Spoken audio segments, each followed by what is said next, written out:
We've talked about Simeon earlier in your interview. You were talking about the DBs and just how deep they are. I don't know if you know this, just because I don't know how often you look at the analytics of it all, but you guys were a borderline top 50 defense in yards per game last year. How do you build off that after kind of being depleted by graduation rate and things like that? I think it's like 5 or 6 guys are gone. Zay Collins is gone. Linebacker has been a big strength for you all, and now it's kind of a little thin outside of Jeff. I think he's really the only returning starter. So how can you expand off that? How can you continue to be such a good defense? Yeah, I think anybody, we talked about, oh my gosh, they lost these pass catchers on offense, and then you kind of look at the defense. Well, man, these are some newer names. Like who is this guy? Who's the Josh Ellison I talked about earlier, right? Who are some of these guys that are going to be playing? We all know Jalen Allen and guys like William Whitlow, Camonte Hamilton up front, but we've got depth. And it's unique because you said you lost all these guys, but I feel like we got great depth there. Top 50, in yards per game is great. I want to be top 10 in points per game. That's the most important, right? Like I don't care if they run, have 1,000 yards. If we can hold them to 3 points a game, we'll all take it. Yeah.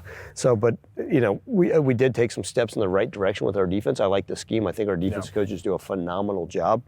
But you look back and you say, okay, Quindell Johnson, right, the leader of our team, a captain. You lose him. Well, Simeon Blair is going to be phenomenal. I'm not sitting there comparison those two, but I think that's a comparable player and a unique skill set that's a leader, right? And I'm not sitting there comparing those two. They're both wonderful individuals.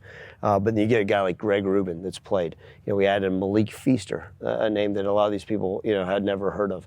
Diego Brumfield. I mean, some of you guys are probably like, who are all these guys? But I feel like we got bodies that can go out there and compete at a high level that will allow us to have success. And then you look at the linebackers, right? Jeff Canton's one of our few linebackers that have actually played.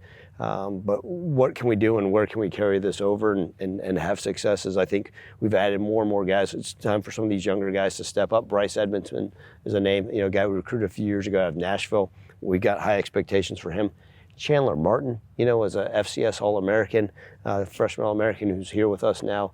And then, like I've talked about all along, I'm really excited about the depth of D-line. It's one of those positions over the years, and we always say at a place like Memphis, man, how do we get the depth of D-line? Well, we used to have it in the 80s. Well, we're not there anymore, so how do we get it back? And I've been pleased with where we're at with that. And there's going to be a lot of new faces, but I think what we're going to be able to see is we got guys that can rotate and still make plays. Yeah, you mentioned Simeon Blair. We're a huge fan. We saw it in the spring game. He's like a coach on the field, directing people left and right. Playing sports myself, I mean, that's a huge advantage. I feel like when you got somebody that's out there that knows where everybody needs to be, kind of tell them where to go.